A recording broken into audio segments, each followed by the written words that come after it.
항상 오시기 전에 꼭 읽고 오시고 전날 읽으시고 아니면 예배당에 오셔서 예배 전이라도 꼭 한번 읽으시고 이렇게 말씀을 나누도록 하겠습니다. 이사야가 의연 1장부터 해서 61장까지 지금 거의 가고 있습니다. 기도드리겠습니다. 살아계신 하나님 아버지, 만왕이와이신 하나님 아버지, 이 세상이 따로 있고 하나님 나라가 따로 있는 것이 아니라 이 세상은 하나님 나라를 위해서 준비해야 되고 이 세상은 하나님 나라에 대해서 나중에 심판을 받아야 되고 이 세상은 하나님 나라에 대해서 나중에 계산을 해야 되는, 우리 인생도 나중에 하나님 앞에서 계산을 해야 되는 그런 귀한 과정이 고통과 절망과 죽음과 심판밖에 없었지만 예수님이 오셔서 성령님이 오셔서 하나님의 거룩한 나라의 왕국에 희망과 소망과 생명과 능력과 안식과 위로를 주신 것을 감사합니다. 하나님 아버지, 우리가 긴 인간사에서 역사 같지만 하나님은 한순간도 되지 않는 내 아버지는 이 세상 속에서 하나님 오늘도 우리 주의 성령께서 하나님의 말씀 가운데 우리가 나타나게 하시고 우리의 맡긴 인생 속에 하나님 나라가 우리의 삶 속에 또 내 삶 속에 내 가정 속에 내 인생 속에 내 사역 속에 내 일터의 현장 속에 왕성하고 충만하게 오늘도 성령이 살아계시며 예수 그리스도의 부활의 생명이 충만할 수 있도록 해주시고 오늘 이 말씀 가운데 하나님의 말씀을 풀어주시며 자유케 하시며 회복케 하시며 치료케 하시며 충만케 하시는 역사가 있게 해 주옵소서. 예수님의 이름으로 기도합니다. 아멘. 이사야서 61장 말씀, 우리 학생들은 볼펜을 들고 45도로 앉아서 저가면서 그렇게 하겠습니다.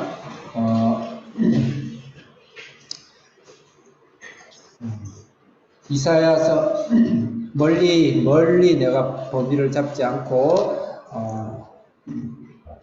56장부터 66장 일단 한번 생각하고 말씀이 들어가도록 합시다. 56장에서 66장은 많은 학자들이 이사야가 메시지가 뚜렷하게 구분되는 것이 있어서 56장부터 66장은 제3의 저사서, 제3의 이사야의 제자들이 나중에 이사야가 죽고 나서 하나님의 말씀을 모아가지고 다시 이사야서에다 갖다 붙인 거 아닌가 이렇게 생각하는데 학적으로 충분하게 그냥 워낙 장르가 뚜렷하기 때문에 그렇게 해도 상관없고 저렇게 해도 상관없어요. 하나님 모든 사람을 통해서 하나님께서 말씀을 기록하셨기 때문에 그런 것에 대해서 시시비비 왈가왈부 에너지를 낭비하고 그렇게 할 필요는 없습니다. 하나님이 어쨌든 이사야를 통해 우리에게 말씀을 주셨는데 특별히 56장에서 66장은 특별한 장르가 다르다는 것인데 이 가장 중심장이 60장, 61장, 다음 주에 하는 62장이 56장에서 66장이 중심축이 됩니다. 중심축이 되고 그 다음에 왼쪽으로 56장까지 왼쪽 편, 또 63장부터 66장까지는 오른쪽 편, 그렇게 해서 대칭적으로 구성이 되어 있습니다. 그런 걸 대칭적 구조라고 하기도 하고 여러 가지 설명을 하는데 어쨌든 그래서 60장은 60장, 61장, 62장이 하나님 나라의 예수님이 주인공이다 이 말씀. 이 하나님 나라에 예수님이 중심축이고 중심으로서 하나님 나라를 완성했다 그런 의미예요. 그래서 56장부터 66장은 하나님 나라라는 주제로 큰 주제를 설정하면 좋다는 것이고 그 중에 그 중심에 누가 있냐? 예수 그리스도가 하나님 나라를 성취하시고 중심에 서 계신다 이런 말씀입니다. 그래서 60장 어제 했던 것은 예수님이 빛으로서 이 세상을 하나님 나라를 만드시고 왕성하시고 전 온 인류가 빛으로 예수님께 모여오고 모든 중심에 예수 그리스도의 빛으로 이 세상이 중심이 되어졌다. 그게 60장의 말씀이었어요. 오늘 61장은 그 하나님 나라 예수님의 성령님이 그 사역을 예수님을 통해서 진행하셨다. 예수님 때는 예수님 독자적으로 사역하셨고 그 다음에 예수님 올라가시고 나서 성령이 사역했다는 것이 아니고 예수님 당대에서도 예수님 과거부터 예수님 현재부터 예수님 미래부터 예수님이 하나님의 아들이시고 성자이시지만 성령께서 예수님에게 사역을 하셨다. 그래서 이 하나님 나라의 사역에 예수님을 사역케 하신 중심이 바로 성령님이시다 그 말이에요. 62장에서는 그 하나님 나라 예수님을 통해서 신랑 신부 이야기를 합니다. 혼인잔치 이야기를 합니다. 그래서 하나님 나라에서 예수님 중심으로 세 개의 개념을 알아야 되는데 첫째 빛이다. 예수 그리스도의 정체성이죠. 예수 그리스도 사역이다. 성령이십니다. 그 다음에 그것의 결론은 뭐냐? 영원히 하나님과 예수님과 한 몸이 되는 신랑과 신부의 결혼잔치가 62장이다. 그렇게 해서 중심장이 예수 그리스도입니다. 그리고 56장에는 그 지금 현재 그 영원한 하나님 나라 오기 전에 현재적 하나님 나라에 있어서 56장에서는 안식일을 회복해라, 성전 예배를 회복해라. 그 다음에 57장에서는 우상과 성을 정복하고 이 나쁜 타락한 성에 대해서 보호되고 그 다음에 자녀를 양육하는데 세상에 몰래 제사를 드리지 말라 그런 말씀이 나왔어요. 그 다음에 58장에서는 위선적인 신앙의 가장 높은 경지를 이스라엘 유대인들은 뭘로 생각 세 가지를 이야기해서 첫째 구제하는 것, 두 번째 기도하는 것, 세 번째 금식하는 것. 그래서 금식 이야기를 하면서 미선적인 신앙이 아니라 예수 그리스도의 중심의 신앙생활을 해야 된다. 그 다음에 59장에서는 하나님의 성령이 탄식함으로 예수 그리스도 하나님 나라에 돌아와야 된다. 그 말씀이 앞에 말씀이었고 다시 말해서 60장은 빛으로의 예수님, 61장은 성령으로서 예수님, 그 다음에 62장은 우리의 영원한 기쁨이시고 우리의 영원한 결혼이 되시고 우리의 영원한 신랑이 되신 신랑으로서 혼인잔치로서 예수 그리스도 이렇게 설명을 하면 되고 서론적으로 이제 61장은 오늘 말씀이 많아요. 그래서 말씀만 쭉 찾고는 끝날 수도 있습니다. 그래서 뒷부분 3절 이하의 말씀은 결론적인 이야기만 하고 특히 오늘 61장 아주 중요한 말씀입니다. 예수님이 친히 이 말씀을 인용해서 예수님이 이 땅에서 사역을 하실 때 오신 목적을 설명할 때 61장을 설명했어요. 굉장히 중요한 말씀입니다. 이사야 40장은 세례 요한이 이 땅에서 예수님이 오실 걸 대해서 세례 요한의 입을 통해서 말씀하신 40장, 61장은 예수님이 친히 말씀하신 40장. 그래서 61장이 굉장히 중요한 장이기도 합니다. 그래서 오늘 약간 신학적이기도 있고 하지만 말씀 가운데 여러분들이 은혜를 받으시고 말씀이 여러분 속에 심겨지기를 바라겠습니다. 자, 문답부 보겠습니다. 1절부터 3절. 먼저 제목 읽겠어요. 61장 시작. 네, 우리 학생들 크게 읽어야 빨리 마치겠지. 문답 9번 1절에서 3절 시작. 1절에서 3절 문답 9번은 성령의 기름 부으심과 그것에 제반된 사역들을 소개합니다. 그게 가장 중심이고 나머지는 그것을 열거하고 부연 설명한 것이다 생각하면 돼요. 4절부터 7절 시작.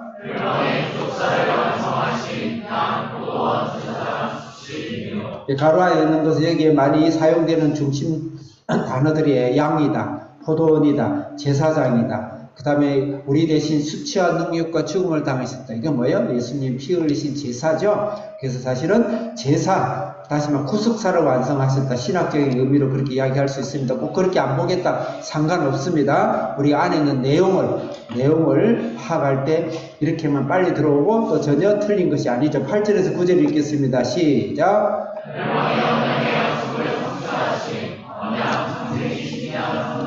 성령의 기름 부으심을 먼저 구속사를 완성하셨고 그 다음에 언약을 완성하셨다. 언약이라는 단어가 나오죠. 그 다음에 말씀이 아브라함이 처음에 불러서 내가 모든 족속에 너희 자손을 모래알처럼 바다에 또 하늘의 별처럼 하겠다. 언약의 약속을 성취한 것을 언급해요. 이거는 언약을 성취하셨다. 뭐가? 성령님이 예수님을 통해 일을 하심으로써. 그 다음에 네 번째 10절에서 11절 읽겠습니다. 시작. 네, 거기 보면 기쁨이다, 노래다, 그 다음에 신랑이다, 신부다, 결혼이다 이런 이야기가 등장해요. 이것은 바로 하나님 나라. 안전한 새하늘과 새 땅, 천국의 혼인잔치, 그 하나님 나라, 그 신학적으로 구원을 세 가지로 설명합니다. 세 가지 구속사적으로, 그 성경을 구속사적으로 볼 줄 알아야 돼요. 두 번째로는 언약입니다. 성경을 언약사로 볼 줄 알아야 됩니다. 세 번째로는 하나님 나라입니다. 성경을 하나님 나라의 관점으로 볼 줄 알아야 됩니다. 그것을 완성하셨다. 성령께서 이렇게 오늘 본문에서 말씀을 정리할 수 있습니다. 그럼 구체적으로 이제 1절부터 3절이 제일 중요해요. 대부분 여기 설명을 하고 오늘 거의 시간이 마칠 거예요. 1절에서 3절 같이 제목 읽겠습니다. 시작. 성령의 기름 부으심과 사역들. 성령의 기름의 부으심과 사역자들입니다. 네. 그럼 먼저 이제 본문으로 보겠습니다. 본문 61장 1절 같이 크게 61장 1절 읽겠습니다. 시작. 여호와의 영이 내게 내셨으니 여호와께서 내 길을 부으사 선자에게 하여 주의 선하게 하였으나 나를 위해서 왕의 선자를 부으시며 모든 자에게 자에게 이르는 바. 그래서 주 여호와의 영이 내리셨다 그랬어요. 예수님이 하나님 나라를 완성함을 이야기하는데 예수님이 사역의 주인공은 바로 성령이 하셨다는 거예요. 그래서 예수님이 이 성령이시죠. 예수님도 성령을 통해서만 일을 하셨어요. 그래서 이 땅에 실제 예수님이 죽으신 그 보혈이 모든 인간과 만물에게 실용되어지고 적용되어지고 나타나려고 그러면 반드시 성령이 아니고서 불가능합니다. 예수님도 성령 하나님의 그 사역으로 예수님이 이 땅에 능력이 없다는 게 아니에요. 성부, 성자, 성령이 각각 하시는 일을 격을 두고 계신 거예요. 그 인간으로 다 이해할 수는 없어요. 그래서 예수님이 성령 사역을 어떻게 하셨는지 성경을 쭉 읽겠습니다. 굉장히 중요한 말씀이니까 누가복음 1장. 이제 한기 선생님 빨리빨리 그렇게 좀 잘 도와줘요. 자, 이제 화면을 보시고 누가복음 1장 34절 35절 읽겠습니다. 34절 시작. 35절 시작.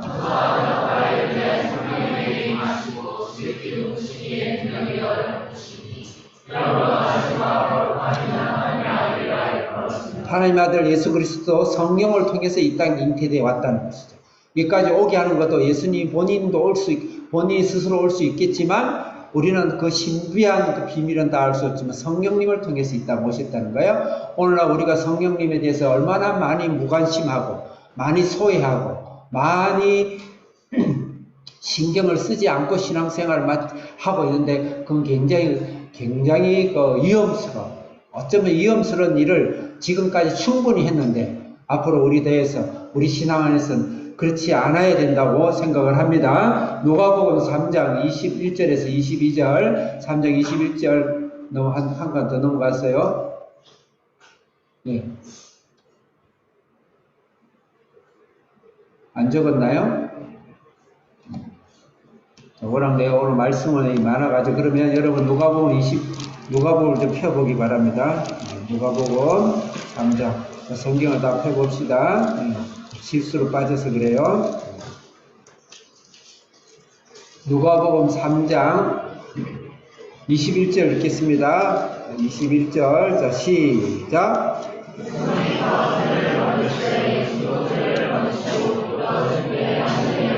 22절 시작.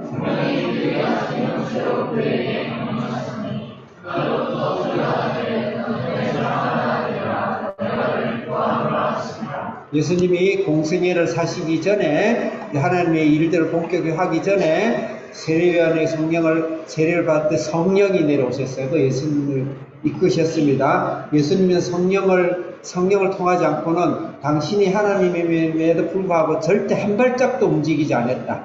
두 발짝도 움직이지 않았다. 세 발짝도 움직이지 않았다. 다시 예수님은 한 발짝도 움직이지 않았어요. 이 땅에 오시지도 않았어요. 성령이 그만큼 중요한데 근데 우리 신앙생활에 성령이 간판은 걸어놓고 성령이 초상화는 걸어놨는데 실제 성령과 얼마나 동행하는가에 대해서 우리가 좀 더 긴장하고 좀 더 깨어있을 필요가 있다. 누가복음 4장 1절 읽겠습니다. 누가복음 4장 1절 자, 그 앞에 있는 빔을 봐주세요.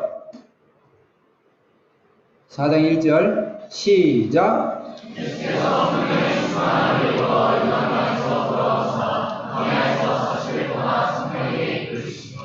성령, 예수님께서 무엇을 입었다고 그랬어요?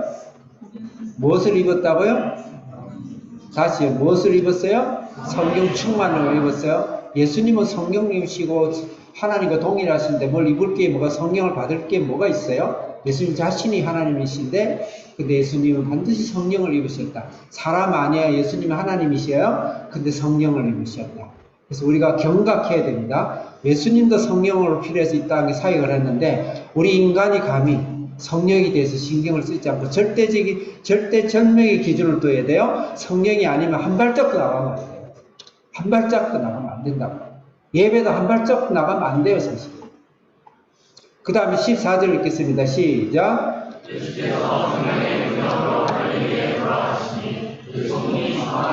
네, 성령에 이끌려, 성령으로 충만받았고 성령에 이끌렸고 성령으로 돌아다니셨어요. 그래서 우리는 반드시 나를 점검해야 됩니다.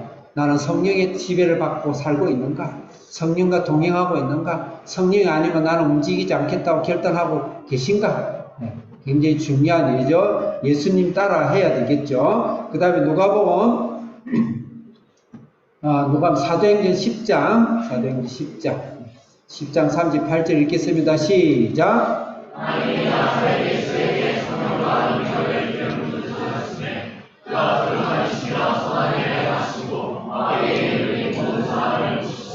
네, 사도행전에서 예수님 당시를 지금 회상하면서 본 것을 사도들이 지금 기록하고 있는 거예요. 예수께서 성령과 능력으로 기름 붓다. 능력도 성령께 받았다. 이거 굉장히 아이러니컬합니다. 예수님은 하나님의 아들이시고 하나님이세요. 뭘 능력을 받고 성령을 따로 받아요? 근데 예수님께서 이 땅에 사람을 대표하고 사람의 몸으로 오셨기 때문에 보여주신 거예요. 친히 보여주신 겁니다. 성령의 능력을, 기름을, 나도 기름 부음을 안 해봤어요. 실제 인간적으로 위에다가, 머리 위에다가 식용유 붓고 이래 안 해봐서 내가 그 기분은 잘 모르겠는데, 성령의 기름 부음, 물론 영적으로 저는 체험이 있습니다. 성령의 기름 부음과 성령의 능력에 의해서 두루 다니면서 일을 하셨다. 예수님도 성령의 능력이 아니고서는 움직이지 아니었습니다. 감히 우리 인간이 모든 걸 다 안다고 성령 없이 말씀을 가르치게 돼요. 성령 없이 전도를 하게 돼요. 성령 없이 선교를 하게 돼요. 성령 없이 종교행위를 하여 성령 없이 목회를 하기도 해요. 물론 다 마음속에는 성령을 믿고 의지하고 있지만 실제 그것이 벽에 붙은 초상한지, 그렇지 않으면 성령이 친히 예수님처럼 이끌리고 기름 부으시고 충만하고 입히고 그런 삶을 내가 안 되면 주님께 무릎을 꿇고 기도하고 거기에 우리 인생 전부를 걸고 기도를 했는지를 우리 인생에서 되돌아봐야 됩니다. 저는 사실 어제 밤새도 기도했습니다. 성령이여 성령의 입힘을 주시고 기름을 부으시고 은사 은혜를 주시고 성령이 아니면 한 발짝도 나가지 않게 하시고, 어저께도 태안을 가는데 많은 사람들을 만났는데 교회가 장로고 권사고 목사인데 성령을 의식하는 사람이 그렇게 많지 않아요. 물론 그분을 비난하지는 않습니다. 비난하지 않는데 내 마음이 많이 좀 허전했죠. 누가복음 4장 18절 시작. 금방 읽었죠? 안 읽었나요? 다 4장 18절 시작.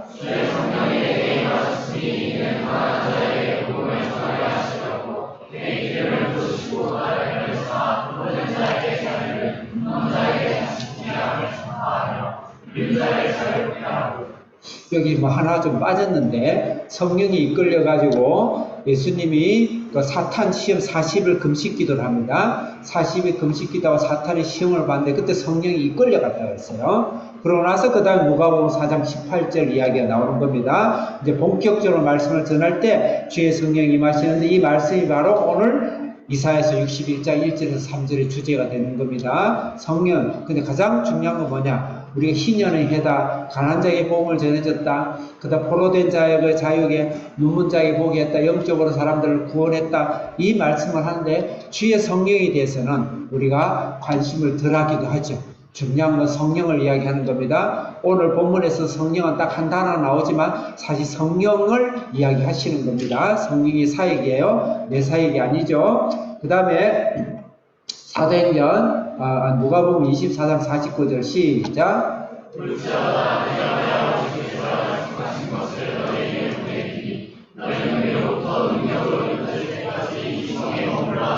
예수님이 받으신 그 성령이 바로 아버지께서 약속하신 것이죠. 이것을 12제자를 그렇게 훈련하고 나서도 무엇이 부족하기에 이 성령이 임할 때까지 너희는 돌아다니지 마라. 이 성령이 있어라. 이 말은 무슨 말이죠? 예수의 성령으로 너희들이 충만하고 입히기 전까지는 사역하지 마라. 전도하지 마라. 목회하지 마라. 또 너희들 신앙생활 부르짖지 마라. 성령이 임할 때까지는 기다려라. 성령을 받고 해라. 그래서 사도행전 1장 8절 너희가 성령이 임하시면 너희는 권능을 받고 했어요. 조건절이죠.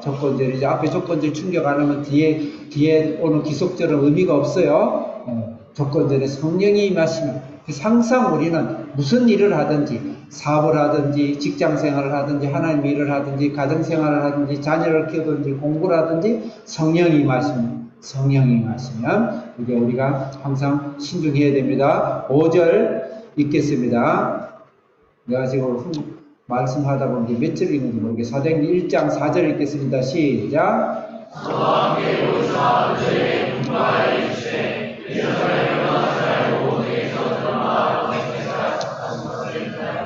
네, 금방 동일한 말씀이 너희에게 약속하신 것이나 너희에게 사도행전에서도 떠나지 말라. 아버지가 약속하신 것이다. 예수님 당부하지. 이건 부활한 예수님이에요. 죽으시고 부활하시고 승천하시기 직전에 하신 말씀입니다. 5절 읽겠습니다. 시작.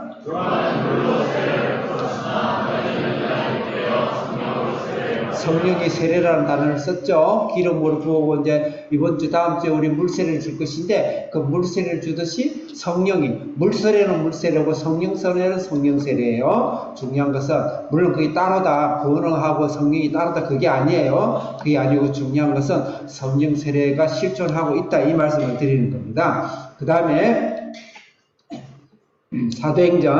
사도행전에서 이 성령의 세례, 금방 예수님의 세례, 오순절 성령의 세례가 예루살렘에 있었어요. 그걸 마가다락방의 성령이라고 그랬죠. 마가다락방인데 그것으로 끝나지 않았습니다. 똑같은 그 성령의 세례를 사마리아의 성령 세례가 있어요.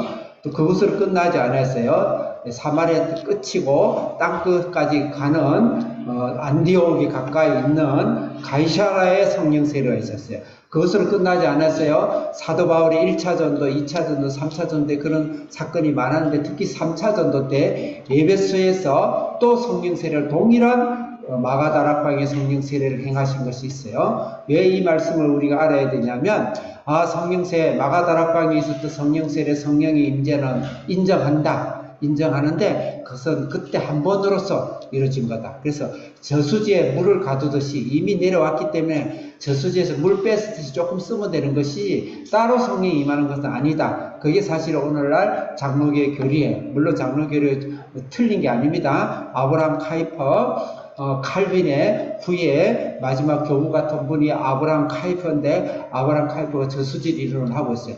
그거 굉장히 중요하죠. 성령이 우리 속에 이미 임했어요. 성령이 아니고서 물세례도 못 받습니다. 예수님은 고백하지도 않아요. 그럼에도 불구하고 그 저수지에 단비가 내린다는 거죠. 이게 바로 성경이 가르치는 거예요. 저수지 좋아요. 성령이 임하셔서 성령께서 우리를 자유케 하고 예수님을 믿게 하고 성령 세례 없이도 우리는 예수님 구원받아요. 이게 성령이 하시는 거니까. 그렇지만 그럼에도 불구하고 저수지에 끊임없는 단비와 폭우와 성령이 하늘로 비가 내린다는 것이 성경의 증거예요. 그렇기 때문에 우리는 그 저수지의 성령도 중요하지만 날마다 새롭게 하시는 오늘도 그 성령 세례의 일을 우리는 반드시 믿어야 된다. 왜? 성경이 그렇게 말씀하고 있기 때문에 그 점을 한번 읽도록 하겠습니다. 사도행전 2장 1절에서 4절 크게 읽겠습니다. 2장 1절 시작. 2절 시작.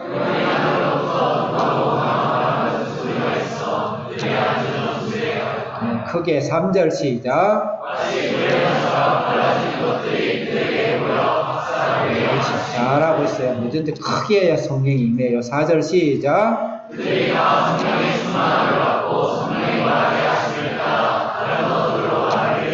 일명 대역사적인 지구의 역사적인 성령이 충만한 마가다락방의 성령의 역사하심이죠. 이것이 이때 단회적으로 끝났다. 그렇지 않다는 것이 성경이 이야기하고 있고 상관없습니다. 그렇죠. 말씀을 말씀으로 믿는 것이 중요하죠. 그 다음에 이 똑같은 사건들이 사마리아에서 행해졌어요. 사도행전 8장 14절 읽겠습니다. 시작. 예루살렘에 있는 사도들이 사마리아로 하나님의 말씀을 받았다함을 듣고 베드로와 요한을 보냈네. 가장 수제자 베드로와 요한을 보냈습니다. 15절 시작. 하나님의 말씀을 받았다는 그 자체가 바로 저수지 이론이에요. 성령이 임했기 때문에 그 안에 내면과 영혼의 변화가 일어난 거예요. 성령이 없이는 절대 불가능한데 그럼에도 불구하고 위로부터는 바깥으로부터 오는 저수지 위에 단비가 내리는 그 성령이 있다라고 증언하고 있다는 것이죠. 16절 시작. 이는 아직 한 사람에게도 성령의 내리심이 없고 오직 주 예수의 이름으로 세례만 받을 이건 굉장히 이거는 반역적인 일이죠. 왜 성령 내리십니까? 성령이 오셨어요. 성령 아니고는 예수를 부를 수 없어요. 이분들 복음을 받았는데요. 구원받았어요. 그렇지만 여기서 말하는 성령 내리신다는 것은 외적 성령, 저수지 위에 또 내리는 성령이 있다는 것을 증거하고 있다. 이 말이죠. 17절 시작. 이에 두 사도가 그들의 안수 안에 성령을 받는지라. 예, 근데 18절이 내가 빼먹었나요? 네, 오케이. 그러면, 자, 성령을 받는지라. 그 다음에 사마리아 성령 세례. 그 다음에 가이사라 성령 세례. 그래서 가이사라는 사마리 끝, 안디옥 부근 가까이 온 곳인데, 이제 전 세계 복음을 전하기 위한 땅끝까지 준비하는 그곳입니다. 예, 사도행전 10장 44절 읽겠습니다. 시작.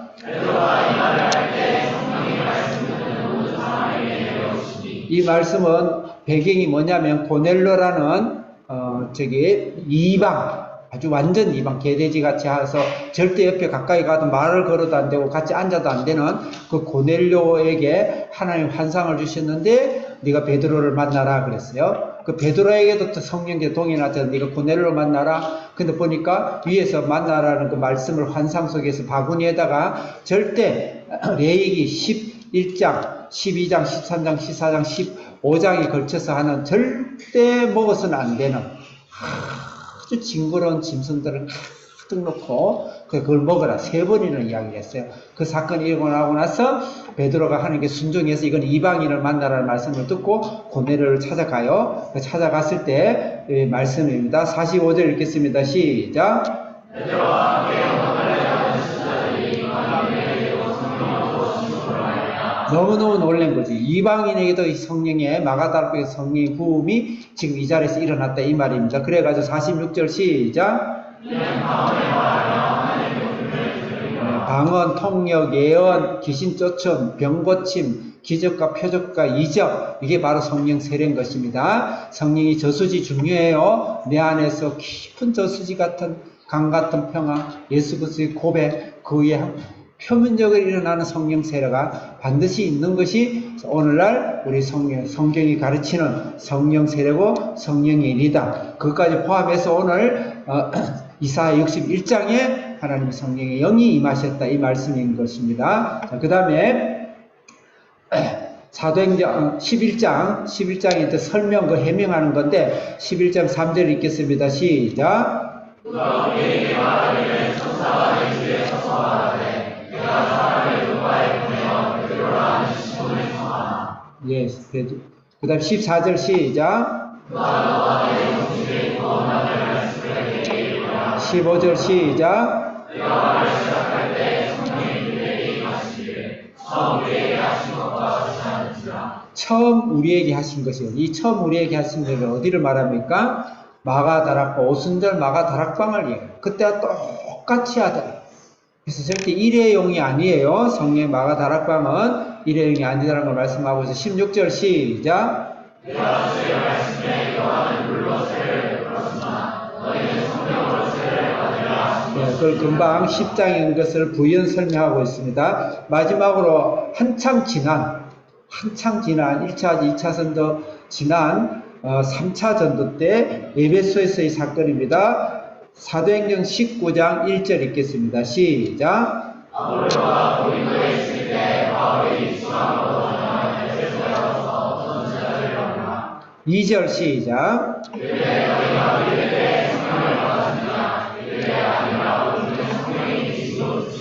성령을 받지 않은 게 아니라 성령을 받았어요. 저수지의 성령을 받은 거예요. 저수지의 성령이 어쩌면 더 중요합니다. 그렇지만 여기서 성령을 받았냐, 이건 바로 성령 세례를 이야기하는 것입니다. 그래서 여기 아볼로는 어떤 존재냐면 사도 바울의 제자이긴 한데 저 북아프리카에 아주 이집트 문화죠. 그쪽이 굉장히 신학이 발달한 곳이고 말씀이 굉장히 깊은 곳인데 거기에 말씀에 거의 전문가예요. 아볼로 성경에 통달한 사람이에요. 근데 이 사람 성경을 잘 알고 예수를 믿었어요. 구석에 예수를 믿었습니다. 믿고 이제 가르치는 걸 하는데 이 아볼로는 나중에 지도서에도 나타나는데 굉장히 유능한 사람이고 심지어는 얼마나 말씀이 해박하냐면 내가 바울 파냐 아볼로 파냐 무슨 파냐 이러면서 나누지 말라기 고린도전서에 나와요. 그래서 아볼로가 말씀을 깊이 있게 신앙의 구원의 확신과 예수 그리스도의 생명을 얻게 하는 일에 굉장히 탁월한 자인데 성령께서 사도 바울을 통해서 너희가 믿을 때 성령을 받았느냐? 그렇게 하죠. 5절 읽겠습니다. 시작. 6절 시작.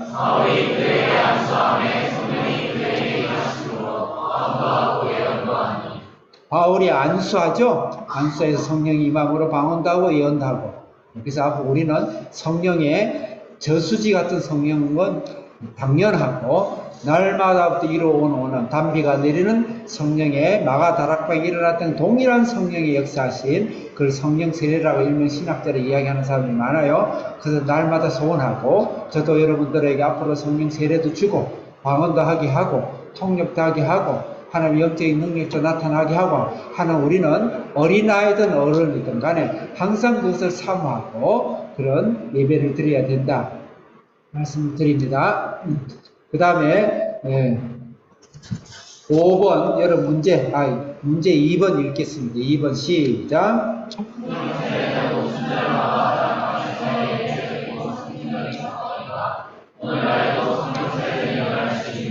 오늘날도 일어날 수 있다고 믿으십니까? 말씀 그대로죠. 3절 이제 3절에 1절 기름 부으십니다. 다시 이제 본문으로 돌아가겠습니다. 본문으로 61장 1절을 펴보세요. 1절 보면은 그 주의 영이 성령을 이야기했습니다. 예수님을 예수님으로서 사역하게 하시기 위해서 절대 성령님이세요. 성령님이시고 예수님도 그래 하시는데 감히 우리 인간이 달리하면 안 되겠죠. 그 다음에 여호와께서 내게 기름을 부으사, 여기서 기름 부었다는 것은 성령으로 사역을 임명했다 그 말입니다. 사역을 임명할 때 기름 부은다는 말을 표현을 해요. 구약에서 기름 부음을 받는 종류 세 종류가 있습니다. 첫째는 왕입니다. 왕이에요. 네.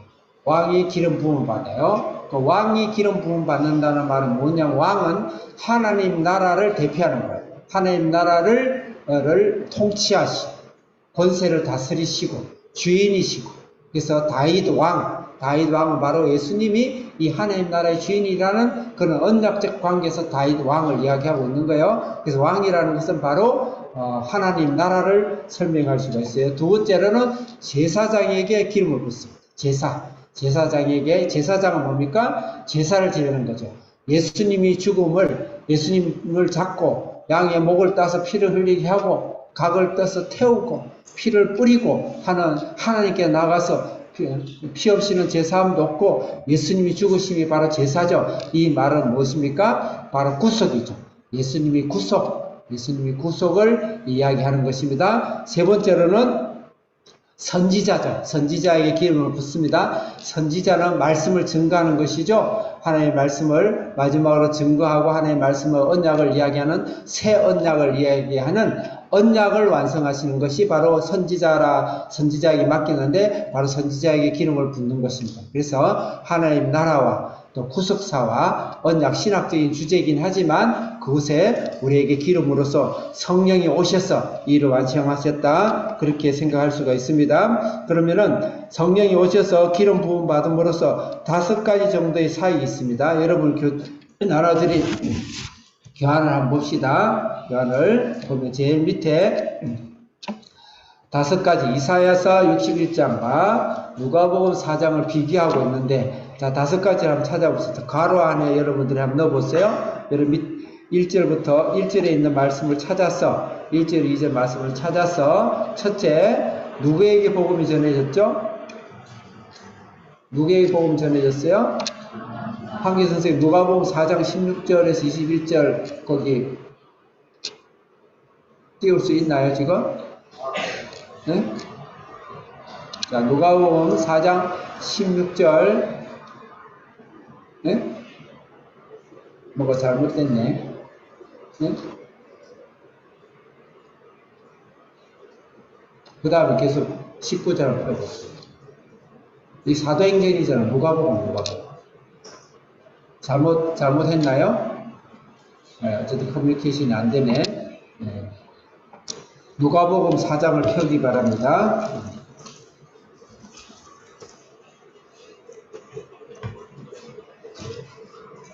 오늘 말씀이 좀 많아서 이해해요. 그렇지만 가능한 정한 시간에 제가 다 할 테니까 한 대까지 합시다. 누가복음 4장 16절 4장 16절 금방 61장 이사야 61장은 그대로 성경에서 말씀하신 겁니다. 16절 읽겠습니다. 시작.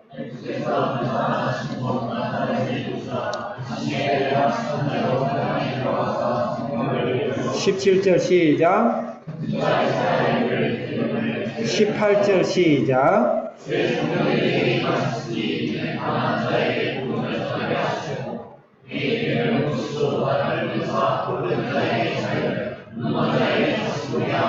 (19절) 시작.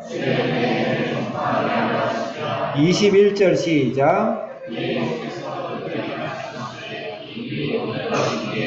너희 기회에 응했다. 예수님 본인이 이걸 성취하시고 예수님 본인이다. 이 말씀이죠. 자, 거기서 61절만 누가복음 4장에서 누구에게 복음을 전합니까? 가난한 자에게, 그죠? 가난한 자에게 복음 전합니다. 가난한 게 전한다는 심령에 가난한 자는 복이 있나니 영과 육이 하나님 앞에서 가난하고 하나님 없이는 살 수 없는 그런 이 세상에 고난과 핍박을 받는 사람들이 가난한 자겠죠. 그 다음 마음이 상한 자에게를 치료하신다는데 누가복음에는 마음이 상한 자라는 것이 생략되어 있어요. 여기서는 정신적으로 그 다음 마음으로 상처를 받는 가난한 자와 포함해도 되겠습니다. 그 다음에 세 번째, 포로된 자에게 자유를 준다고 했어요. 포로된 자에게, 누가복음도 포로된 자에게는 죄의 종, 죄의 포로, 그 다음에 사탄의 포로, 이 포로의 영적인 포로가 되는 것이 죄와 사탄의 포로가 되는 것입니다. 그래서 예수님 귀신을 그렇게 많이 쫓아냈어요. 죄와 영적인 포로인 것입니다. 죄와 사탄의 포로된 자를 놓아준다, 자유케 한다. 그 다음에 네 번째, 갇힌 자를 놓아준다 그랬는데 누가복음에서는 이 갇힌 자를 두 개로 나눴어요. 갇힌 자와 눌린 자. 갇힌 자를 놓이고 눈먼 자를 보게 했다. 이 말이 이사야에서는 갇힌 자로 이야기하고 있습니다. 이어서 놓인다는 단어가 굉장히 중요해요. 놓인다는 단어. 여러분 그 박스 밑에 갇힌 자를 누가복음 4장 18절 해가 제가 설명해 놨죠. 놓는다 이 말에 놓아준다 이 말입니다. 놓는다. 옆에 있는 가로와 있는 글을 읽겠습니다. 시작. 다시 시작. 네, 그 다음에 눌린 자, 드리오라는 단어인데 옆에 있는 글을 읽겠습니다. 시작. 네, 흉악과 압제와 멍에에서 부수고 놓아준다, 해방시켜준다, 회복시켜준다. 그래서 여기서 놓는다는 단어는 원어에서 보면은 병을 치료한다는 의미가 있답니다. 병을 치료한다, 눈먼 자를 치료하고 기먼 자를 치료한다. 그래서 예수님이 이 갇힌 자, 그 다음에 눈먼 자를 많이 치료하시죠. 소경을 많이 치료했습니다. 기머리를 많이 치료했습니다. 이거는 병든 육체적 질병을 치료하십니다. 그래서 사실 우리가 일정 부분을 믿어야 될 것은 예수의 이름으로 예수의 이름으로 사탄에 갇혀 있고 죄에 갇혀 있는 것을 예수님이 자유케 함과 동시에 육체의 질병도 낫는다는 것입니다. 그래서 예수의 이름으로 우리가 병원만 쫓아갈 게 아니고 하나님께 기도해서 우리의 육체의 질병을 갖다 놓은 이것을 하나님께 놓이게 하고 치료하는 그런 능력과 그런 하나님의 경험과 그런 체험과 그런 기도 응답을 반드시 기도해야 된다. 오늘날에 사실 수명이 연장되긴 했지만 질병은 더 많고 아픈 사람은 더 많아요. 병원 간다고 그것을 해결하지 못해요. 예수의 영으로 영적인 것을 치료하고 죄를 치료하고 악한 영을 쫓아내므로써 하나님께서 영과 함께 육의 치료도 주신다.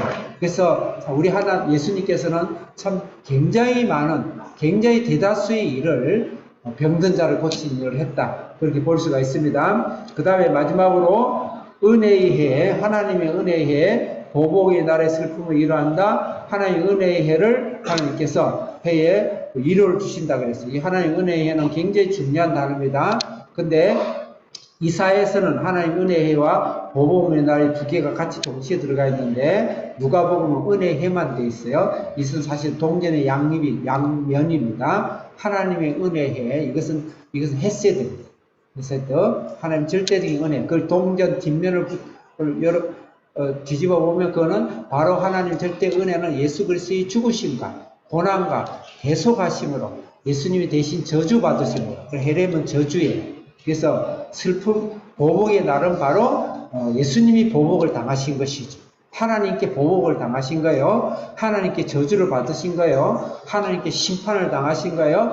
하나님께 원수 같은 원수 당함을 당하신 것이 바로 예수님이죠. 그래서 같은 의미다. 그래서 은혜의 해다. 그래서 은혜의 해를 우리가 조금 설명을 하고 오늘 말씀을 정리해야 돼요. 은혜의 해 여러분들 교재 봅시다. 2절 은혜의 해에서 1번 방가로 옆에 있는 글 읽겠습니다. 은혜의 해의 뜻은 시작. 네, 원어에서는 요엘이라고 그러는데 나팔을 불다는 의미예요. 영어로는 주벌리가 주빌리, 이제 필리핀에 가면 주빌리라는 한국 같은 롯데리아 같은 게 아주 유명해요. 주빌리. 그 다음에 이것은 희년이라는 단어. 다시 말해 기쁠 희자입니다. 굉장히 기쁜 해다. 이건 50년마다 한 번씩 오는 거 제가 시간상 설명을 다 안 하겠습니다. 그 은혜의 해를 하나님 선포하신 거예요. 예수님이 바로 그 은혜의 해라는 것이죠. 그래서 굉장히 중요한 의미가 있는데 은혜의 해에 이루어지는 일을 설명해라 그랬어요. 그래서 그 은혜의 해는 물러준다라는 말, 가을, 물려주는 자를 고엘 이렇게 설명하고 있는데 지금 제가 5가지 물려주는, 다시 되돌려준다 이 말이에요. 되돌려주는 말씀을 은혜에 이루어지는 일을 제가 찾아놨어요. 자, 토지를 되돌려준다. 레위기 25장 8절 읽겠습니다. 8절 시작.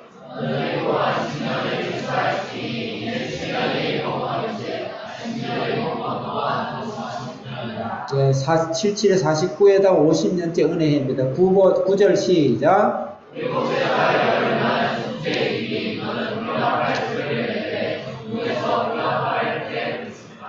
예, 그 나팔을 분다 이게 요엘이에요. 그 다음에 10절 시작.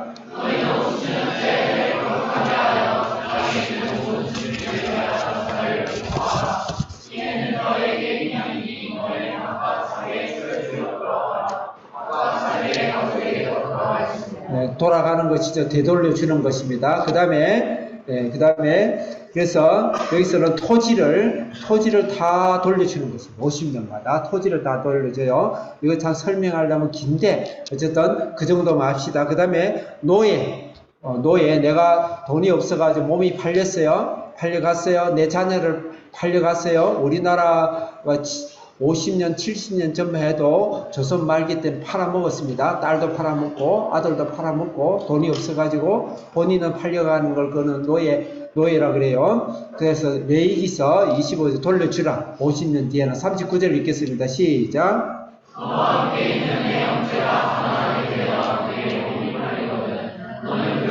40절 시작.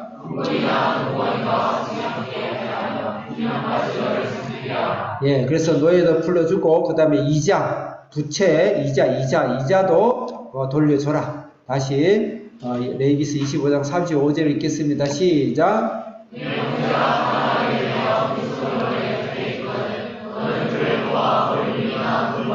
36절 시작.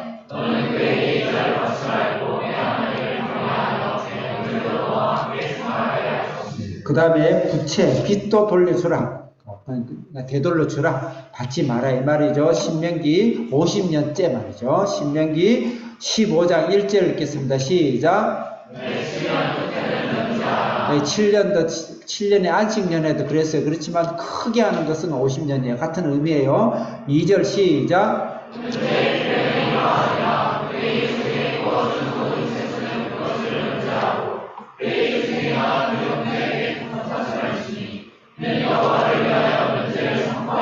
삼절 시작.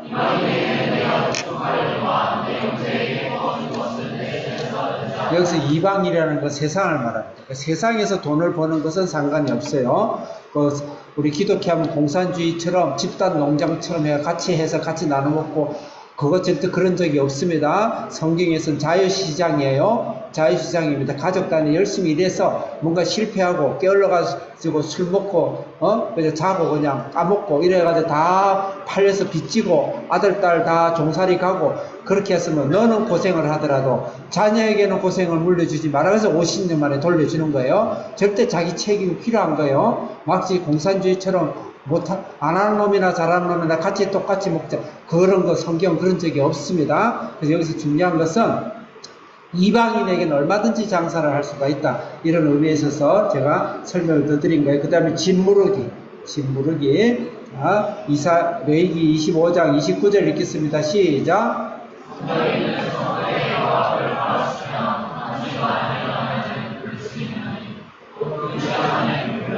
30절 시작.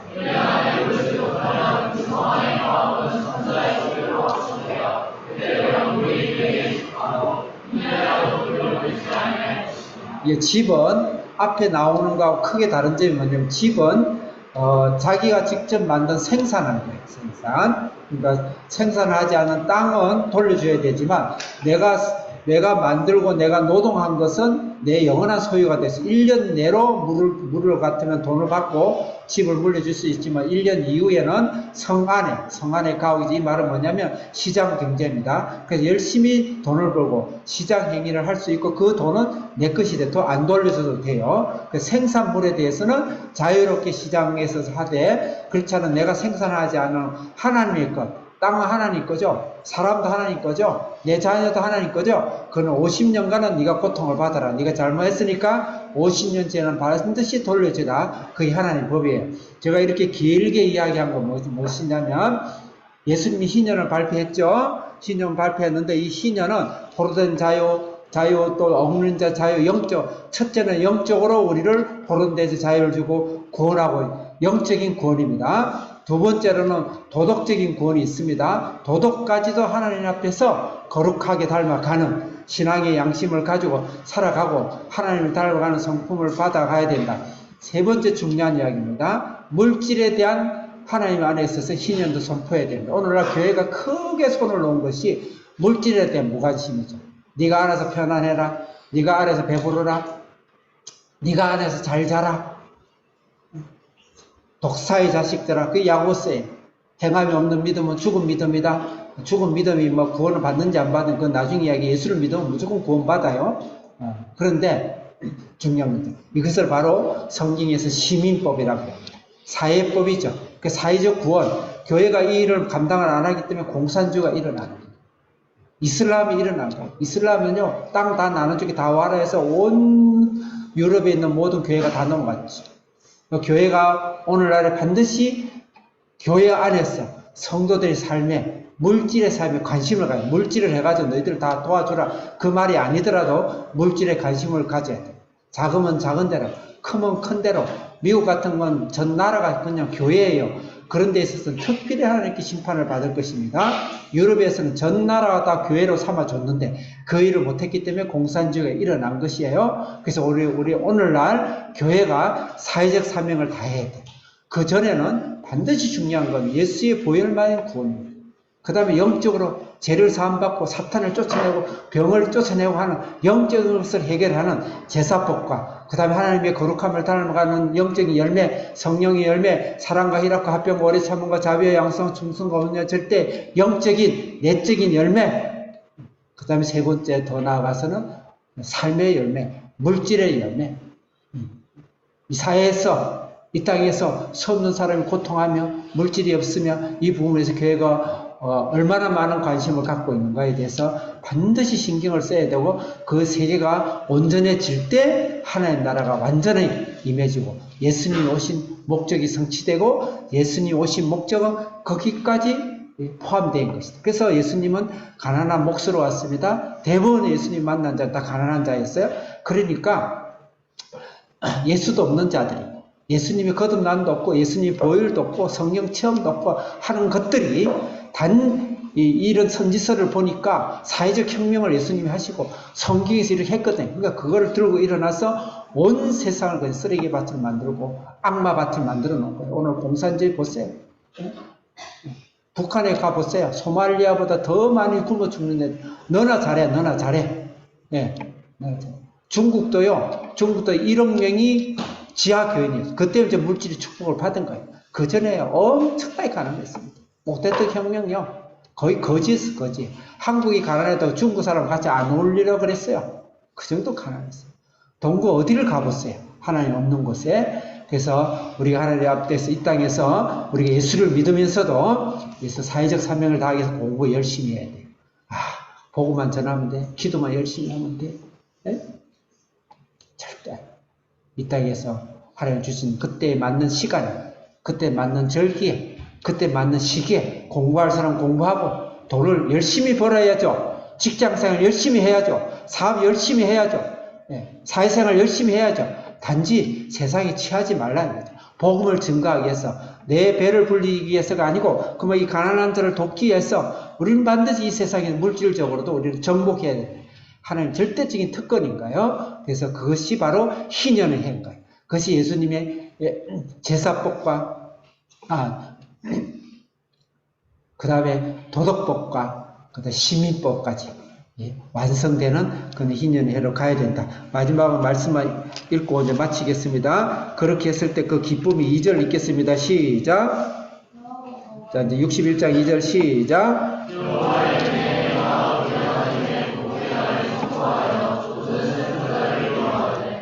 3절 시작.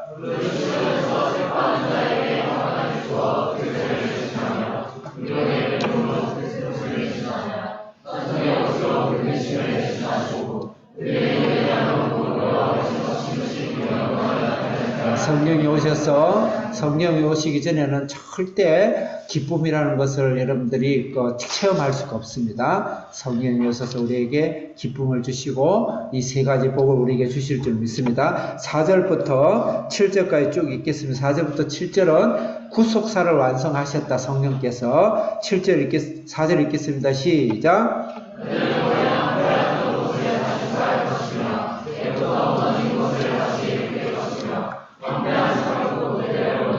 성령이 오셔서 영적으로 육적으로 모든 것을 다 복원하시고 축복하시고 5절 시작.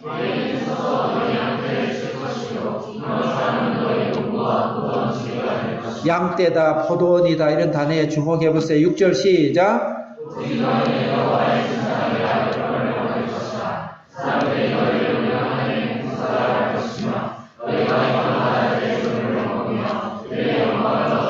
제사장이라는 단어에 주목하십시오. 성령께서 예수님을 통해서 성령께서 이 제사의 완성을 구속사를 완성하셨다. 사역적으로 7절 시작.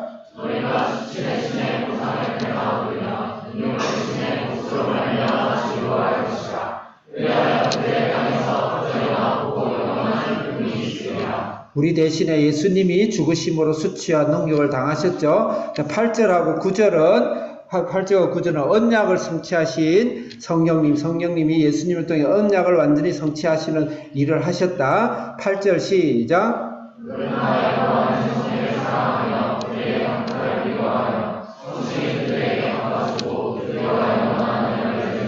영원한 언약이라고 그랬죠. 9절 읽겠습니다. 시작.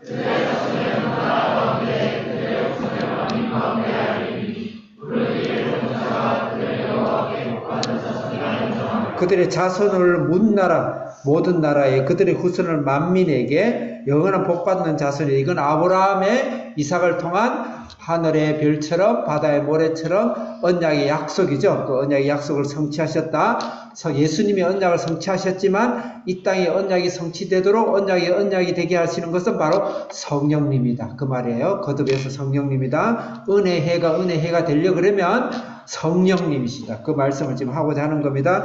마지막으로 10절부터 11절은 그것의 결론적인 목적은 하나님의 영원한 나라죠. 하나님 나라 이제 62장도 그것을 이어봤지만 10절 읽겠습니다. 시작.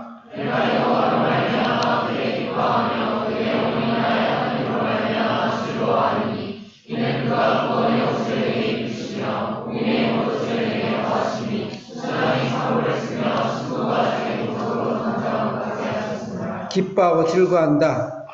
이것은 바로 신랑 신부의 결혼이죠. 기뻐하고 즐거워한다. 그 다음에 옷을 입는다 그랬어요. 옷 없이 결혼잔치에 초대한 자는 쫓겨나간다는 말씀이 있죠. 옷이라는 건 바로 결혼을 이야기하는 거예요. 예복을 이야기하는 겁니다. 예복을 입고 신랑과 신부의 자리에 서게 된다. 이게 하나님 나라죠. 그래서 하나님 나라 요한계시록 22장 마지막 하늘 새하늘과 새 땅이 일어날 때 천국의 신혼잔치가 일어나죠.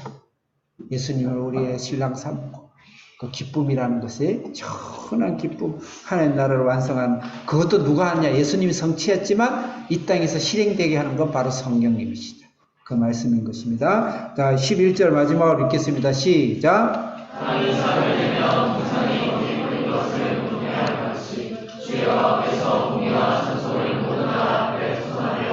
아멘 할렐루야. 천국의 새하늘 새 땅을 가기 전에 이 땅에서 이런 역사가 성령을 통해서 여러분의 신앙 속에, 우리의 가정 속에, 여러분의 자녀 속에, 여러분의 직장 속에, 여러분의 사업 속에, 여러분의 사역 속에, 우리의 여기 주사랑 교회 안에, 그다음 한비전 속에, 또 이민족 제3계 속에 성령께서 강하게 역사하시도록 우리는 기도를 해야 될 것입니다. 주여 주여 세 번 외치고 성령이 임하옵소서.